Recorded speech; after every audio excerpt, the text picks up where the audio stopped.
And it's time for our weekly get-together with the BerkshireEdge.com, made more pertinent by what I read in the Berkshire Edge and what happened up in South County.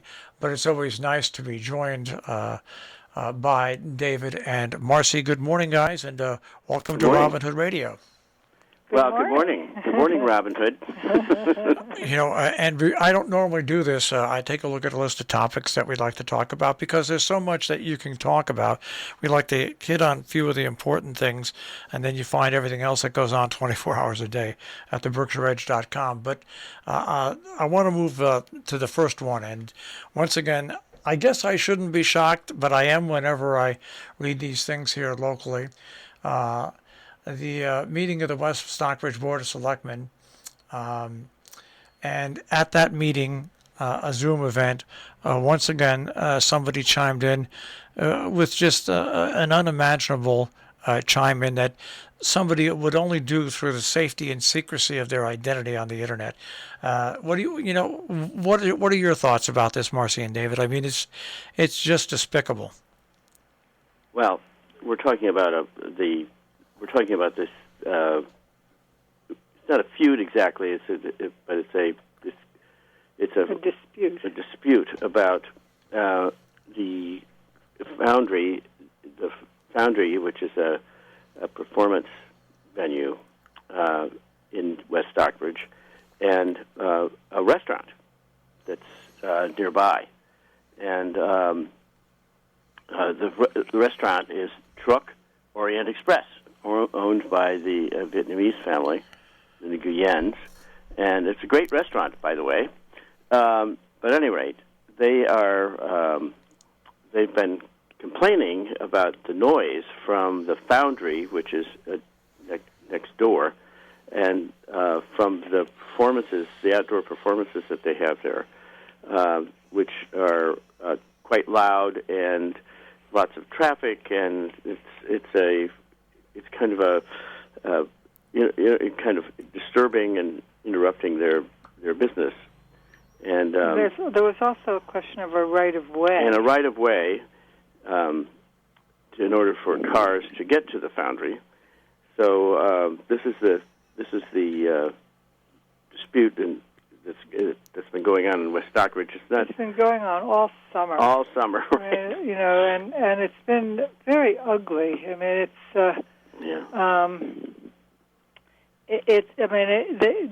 it's really divided the town, and it's been very nasty. It's been carried on social media, and there's the race card has been played since the owners of the Vietnamese restaurant are Asian. But finally, I mean, I know you're talking about a bit of nastiness on social media, but the fact is that it has been settled. The owner of the foundry, Amy Brentano, and the owner of the restaurant, what is her name, Truck Nguyen, have come to an agreement that the foundry will limit the amount of noise and the number of performances per week, and also allow cars to go across their private property in order to get to the Vietnamese restaurant, which was and apparently across private property is the only way to drive your car to this restaurant.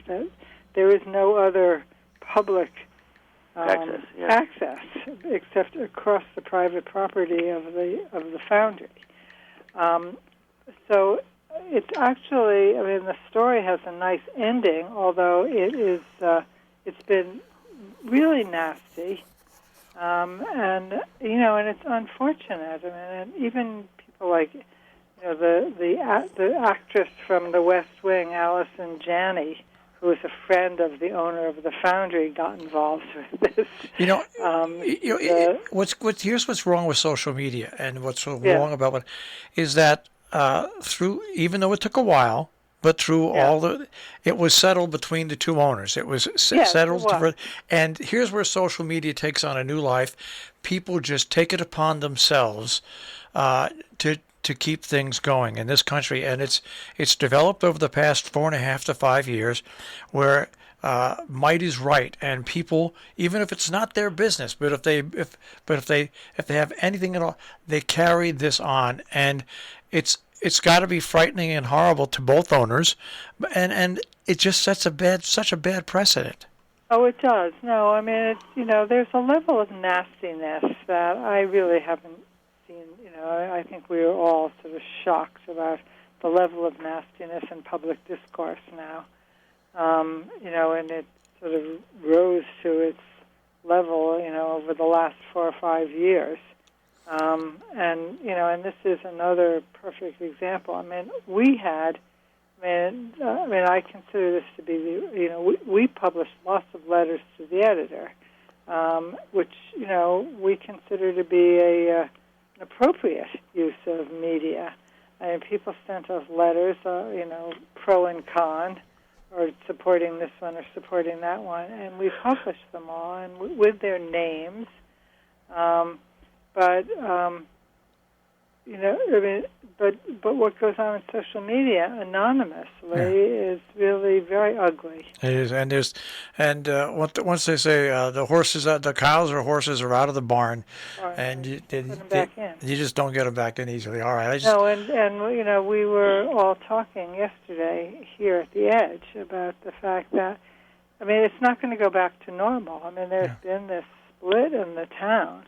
It's a very complicated little story, actually. Don't you agree, David? Yeah, it is. But it's so iconic, and representative of what small town. These features of this are they mirror the problems of America as large. They mirror the problems of America at large. They do. That's why I wanted to bring the story front and center first, because it things like that. People ask me, "Do you ever lose sleep?" I lose sleep over things like this. The power of social media to aim to destroy. Well, anyways, I'll get off of that because. Well, no, but it's go ahead. True. It is true.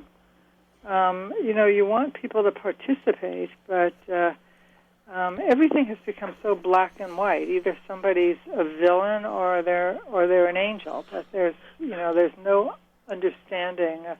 What made this complicated is that, first of all, the woman who owns the foundry was told by the town that she had put in all of the appropriate permits. That she had given them all the documentation and that she had all the appropriate permits. And now it turns out, it was discovered really by the town that there was a permit that they never told her about, and that she never submitted, of course, because she didn't know about it. So in some ways, the town is at fault. But as I said, they have, and we will have an editorial about it today. But the news was that the Foundry and the Truck Orient Express have come to an agreement that most of the performances will be held indoors, that no noise will be reasonable, and there are agreed upon limits, and that once the performances are indoors, there's no question about the right of way. The owner wanted to limit the cars going across. The owner of the foundry wanted to limit the cars going across her property while she was having concerts outdoors on her property, because she was concerned about the safety of her audience. It is very complicated. All right, I want to move on to something that's not complicated and it's good news, and that's the Berkshire International Film Festival. Yes. Well, it is good news, but it's sort of good news, but the festival has had to move online. It's not going to be live the way it always has been. but it does feature a film with a local angle to it.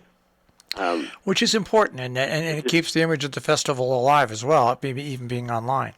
Yeah. Well, Cynthia Wade has done a short film called Sproutland, which focuses on it follows of a man named Steve Meyerowitz, who's also known as Sproutman, and he sells sprouts, quite literally, and it follows his.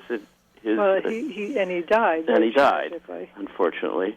But he was it's a touching story, and it's of course highlighting the International Film Festival, which is held every year in all over the Berkshires. Right. Yeah. This is actually this film really focuses on his widow, who he died very tragically in a car accident on the Mass Pike, I think, and he was much beloved in the Berkshires, and his widow wrote a beautiful book called A Grief Sublime, which was published in 2020, and got really stunning reviews.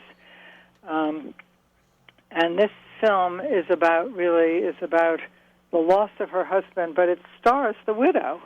I mean, it's a fictional film, but the widow is playing herself, Beth Robbins, and so that is sort of what makes it interesting. And Cynthia Wade, who is a local filmmaker, but I think she's won 2 Emmys or 2 Oscars for her documentary. So she's she's an extremely competent filmmaker, and this should be very interesting. There's also, not in this article, but there's also another film in the film festival worth noting, and it's about the bookstore in Lenox. This bookstore is called The Bookstore in Lenox, run by, what is his name, Matt Tannenbaum. Matt Tannenbaum. Yeah. And this bookstore, Matt has been running it. I think he had his 40th anniversary a couple of summers ago. And when the pandemic began, he was afraid that he was going to go out of business because he just didn't have the cash to keep the inventory up for people who, it wasn't that people weren't buying. He just didn't have the money to buy the inventory to provide them with what they wanted.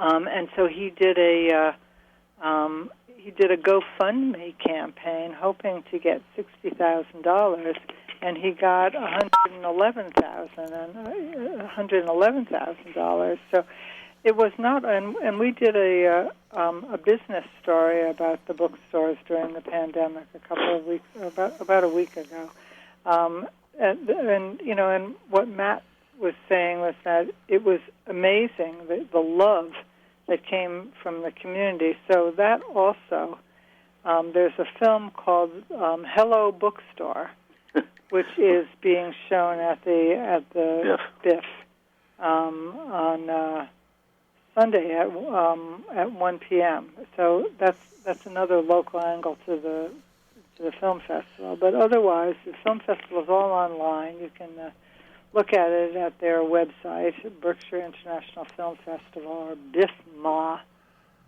BIFMA from Massachusetts.org.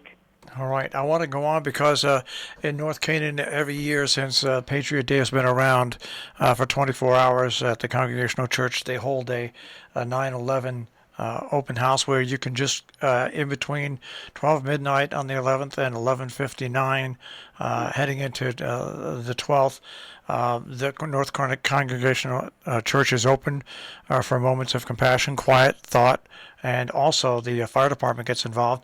And I see now in Great Barrington that there's going to be a memorial procession commemorating the 20th anniversary of 9/11 as well. Yeah, there is. Right. And it's, and when we were putting this story together, I revisited some of those videos of the destruction of the Twin Towers, and it was horrifying. Yeah, we forget. We forget how tragic that was, and it was just one of those events in life that are so moving, and it really changed us. Oh, it changed us all. Enormously. Changed the world. It actually changed the world. Yeah, it changed the world, right. So these people accomplished what they had hoped to accomplish, I think. And, anyway, this is a memorial procession that has been organized by our state representative, Smitty Pignatelli, who is also much loved in the Berkshires. But he has organized a memorial procession, and it's going to start at 11 a.m. at the Mass DOT office in Lenox.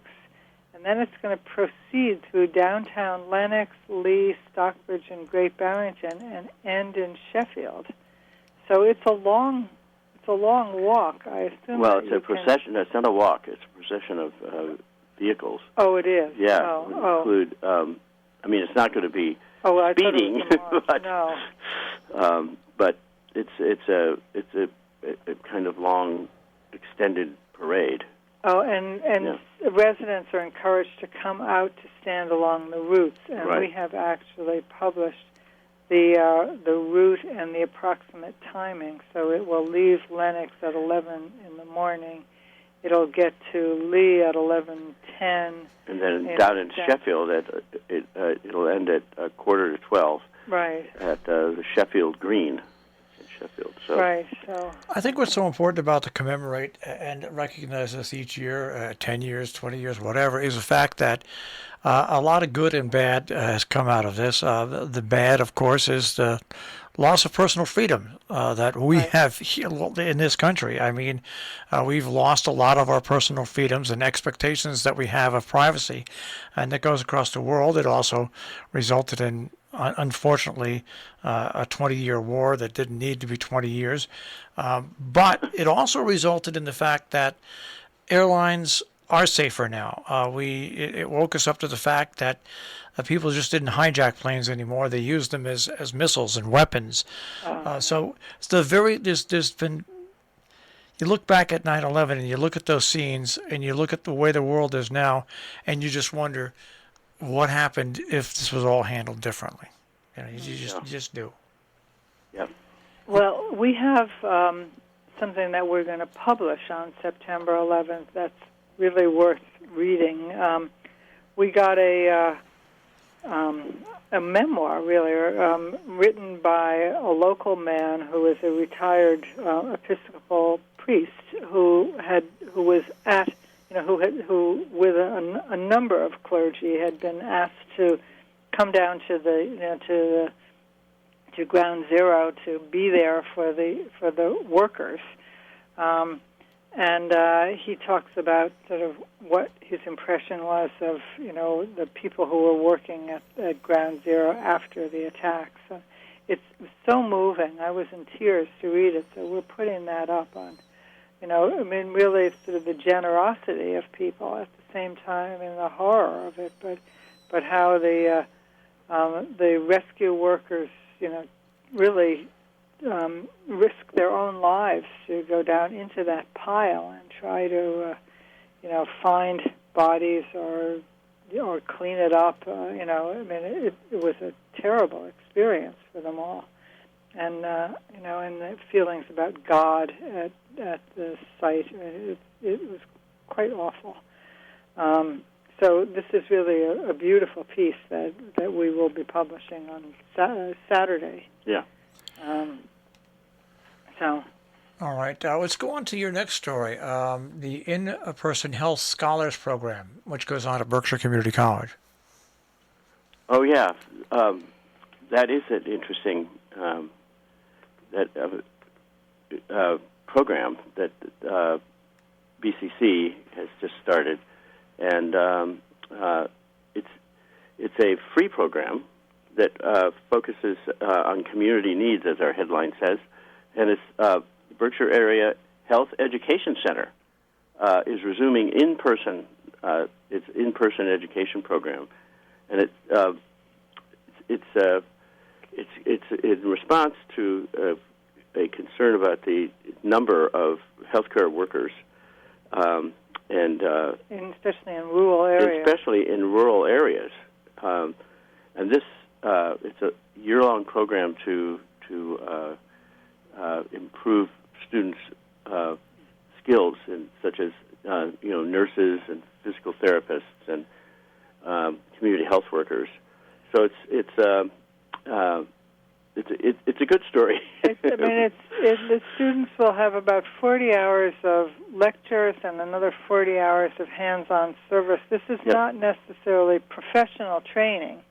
This is for people who might be interested later in further professional training, but it's just an opportunity for people to work with professionals outside the traditional classroom, have networking, and learn interdisciplinary skills. So it is really encouraging people to go into the healthcare field. So it has, they've announced that they are continuing, and they're now continuing in person, and it's a free program. Well, I want to get to your last story because we only have about 2.5, 3 minutes left, and it's important because once again it deals with volunteers, and what you've given to me was in the Berkshires there's an urgent need for volunteers for organizations that provide services. That's a problem that's going to get bigger and deeper in our area as time goes on. Yeah, we've actually done two stories. We had one story which was a plea from 3 different organizations: Berkshire Bounty, which distributes free food, the Berkshire United Way, and also the nonprofit center sent us a letter about a week ago, talking about how there's a dramatic drop in volunteers, that during the pandemic they had huge numbers of volunteers, and somehow a year later no one is volunteering anymore. So that was the first salvo that we fired, and then we had another article by a woman who is herself a professional volunteer, who talked about what she does and what the opportunities are and how rewarding it is to be a volunteer. So we've tried to raise awareness of the fact that these local organizations really need more volunteers, and somehow, as I said, it's dropped off. People were volunteering a year ago, and now they're not. So, that's. It's an important point, and I'm sure that it is true not only in the Berkshires, but in Connecticut and New York State as well.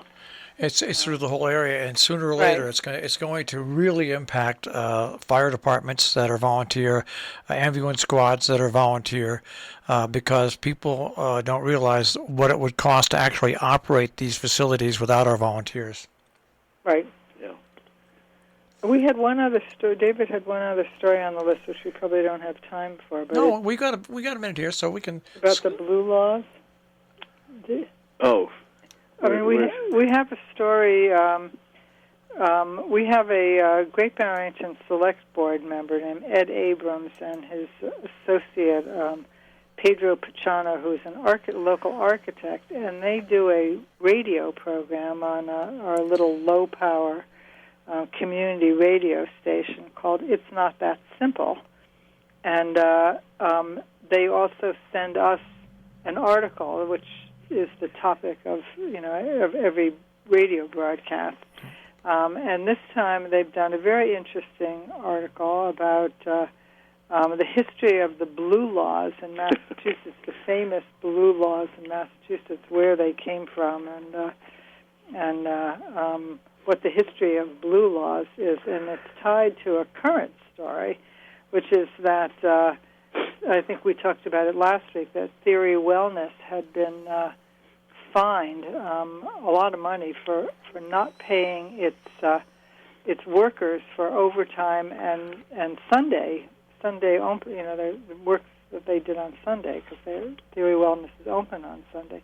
So it's and the reason for the fine is it has to do a lot with the whole history of blue laws in Massachusetts, which are still, which still exist to some extent and are organized or monitored by the Attorney General. It's the Attorney General who sued Theory Wellness for the extra money, and they had to pay $300,000 in fees and back wages. All right. Well, see, you got the story in. Well, there's a lot to talk about, of course, every week. But nice having the BerkshireEdge.com there, because it's there 24 hours a day and updated constantly, so you can keep yourself updated about what goes on. And, guys, we'll speak to you next week. Thank you. Okay. Take care. Marshall. Have a good day. Yep. Bye-bye. That is the Berkshire Edge on air here on Robin Hood Radio. You can find them, of course, at the BerkshireEdge.com.